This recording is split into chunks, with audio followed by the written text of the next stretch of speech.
Hello ladies and gentlemen, welcome to another edition of the X12Cast. Today's focus is baseball. We are going to be looking in particular at pitching in baseball and how pitching rules have changed this season. Hopefully, when we get the 2020 season, that is. If any of you are new to baseball and want to learn about baseball, please let me know in the comments and I'll do an introduction to baseball. I can break it down. I can find any information that you want to know. Baseball in the UK for my local followers. When the games are on, they're on BT Sport.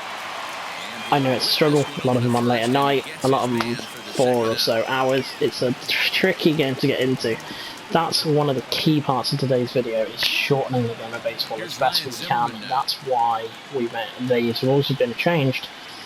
With regards to pitching, I'm going to talk through the tactical implications and explain why these rules are in place and just about the general pitching in baseball. That's today's video. If you are looking forward to hearing my views on baseball, I know I'm looking forward to hearing your views in the comments. Please comment whether it's your favourite team, whether it's what you want to know about baseball, whether it's what you think about these rules, or what you think about my opinions on these rules. Let me know. So, baseball. I'm on MLB The Show, and I'm going to be using it as a tool to help me explain what I'm talking about. So, pitching in baseball, let's start there. I'm playing as the Dodgers. I'm on March to October. This is the National League Championship Series, I believe. And we are pitching bottom of the 7th, 2 out, 2-0 lead, and we have Julio Urias on the mound. He's pitched 67 pitches in the full game. That's an incredibly low amount for the bottom of the 7th. I'm going to open up the bullpen. Now, to explain to those who don't know, pitching in baseball is not a one-man game. It's very rare you see one person pitch an entire ball game. Of course, baseball, 9 innings, 3 outs per inning. You're looking at an average of around 9-10 pitches an inning, I would say, at least. Probably the average between 9 and 13. From pretty much taking it from when I play this game and games I've watched, that tends to be the case. So you can't really ask one person to go and pitch 120 pitches game in, game out, especially across the course of a 162 game season, all of which is played out in, I believe, less than 200 days. The toll that it takes on the arm just wouldn't be physically possible to do that. That's why we have these bullpens in baseball. As you can see, this list here in the bottom left, there are seven names, 7 players. These 7 players are all the bullpen pitchers for the Los Angeles Dodgers. Now there are different types. So we've got left-handed and right-handed pitchers. Teams choose to match up pitches in certain ways to gain an advantage. And then you'll see a position indicator, LRP, MRP, SU, and CP.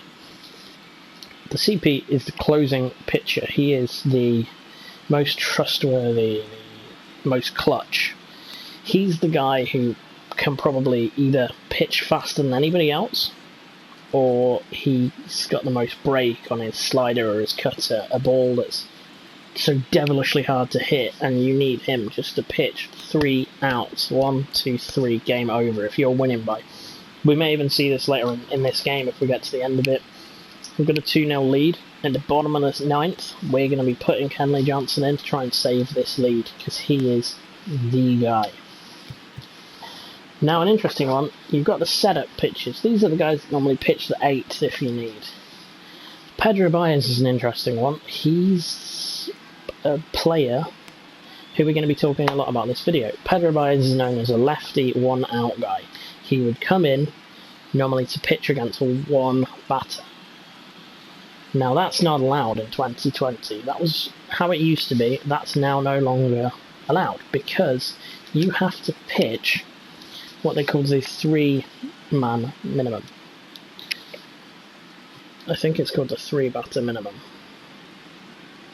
Yeah, it's the 3-batter minimum. So the idea is that a pitcher has to pitch against 3 batters or complete an inning before he can then be taken out.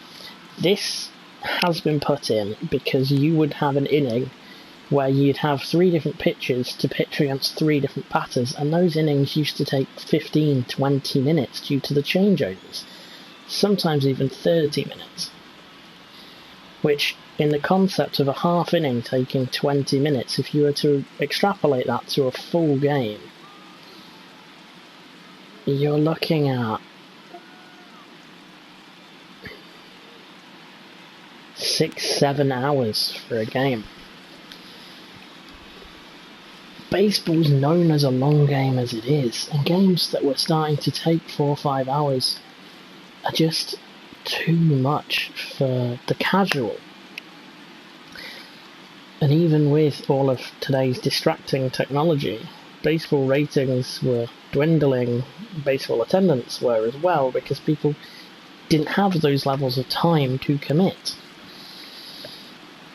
And baseball is a day out. It's a great day out, but it is a day out. You go to the game, you're there for 4 hours minimum, the travel there, the travel back. It's a lot to commit to, but today's modern age, modern society, it's like we like our YouTube videos, 10, 15 minutes, 20 minutes, 30 minutes, just to watch concise, little at our fingertips what we want when we want. We like our Netflix and streaming services. We can watch what we want when it suits us, as much or as little as we want. Movies probably aren't as big as they used to be. TV dramas aren't as big as they used to be because people don't have that attention span. There's a reason why TikTok's one of the biggest social media platforms out there at the moment. It's because it's 30-second videos to get people's attention. Then you're on to something else.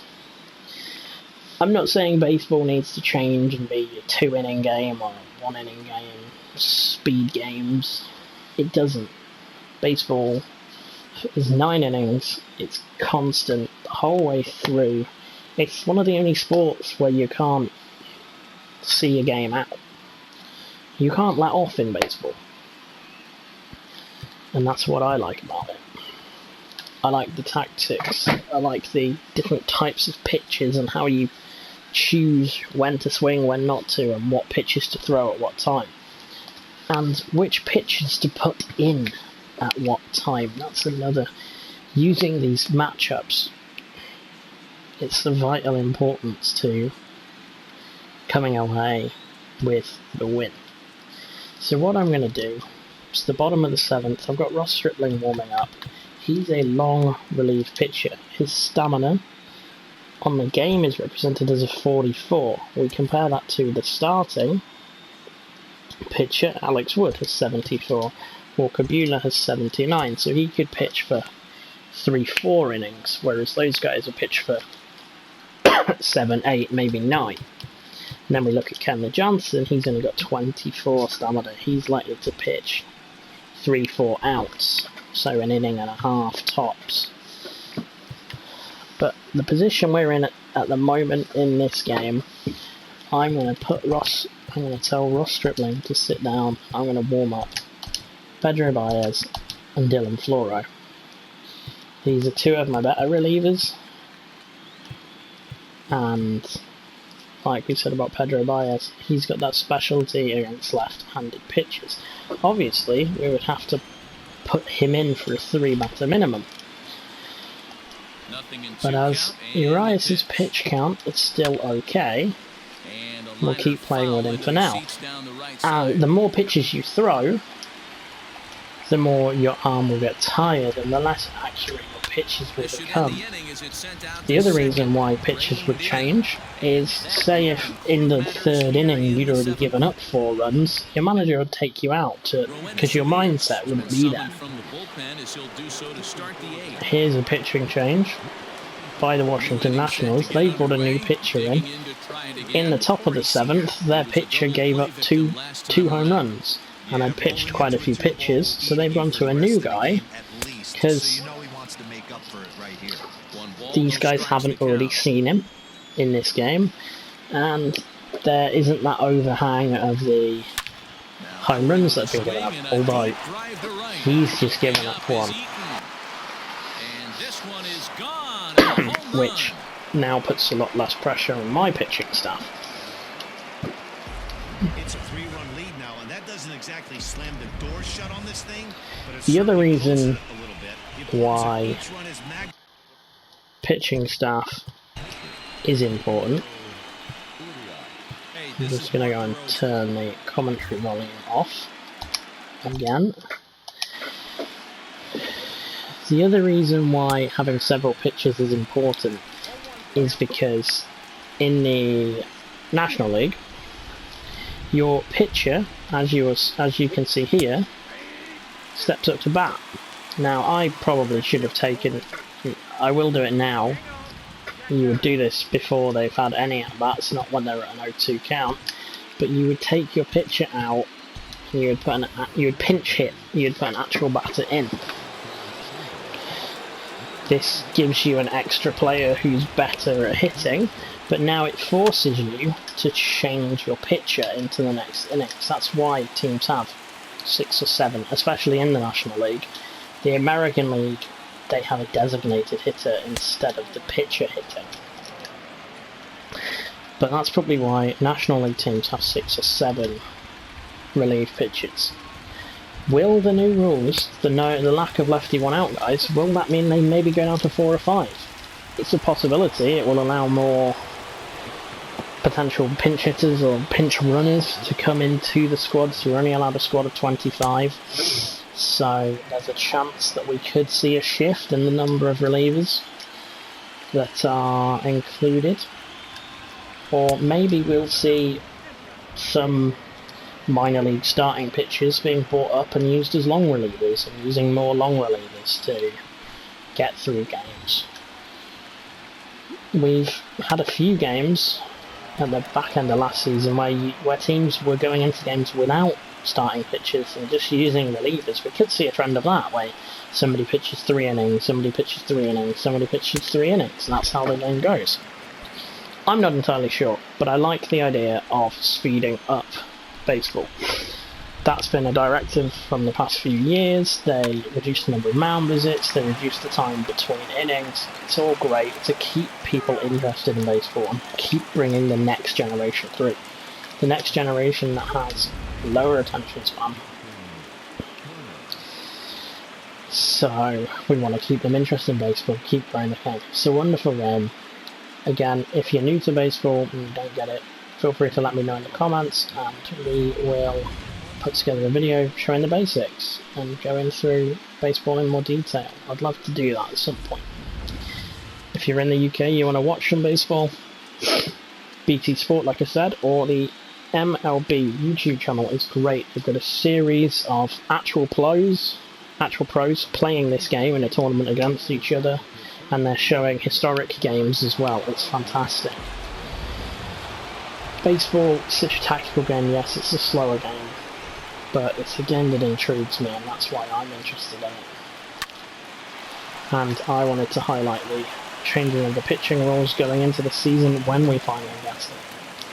Hope you've enjoyed today's video. If I've missed anything out, let me know in the comments. If you want further information on anything, let me know in the comments. Let me know who you support, like I said. Let me know what videos you want to see. Let me know what you want to see me talk about. I've got plenty more videos to come, so there'll be more content coming to the channel very, very soon. Not just with the X12Cast, I've got a few other ideas. I'm going to do some video game challenges, see what I can do, see what people are interested in, and we'll continue growing together. Thank you very much for the support. Is that a home run to end it? Hook just foul. Well. Until the next one, thank you very much. Stay safe, enjoy yourselves. Thank you. Bye.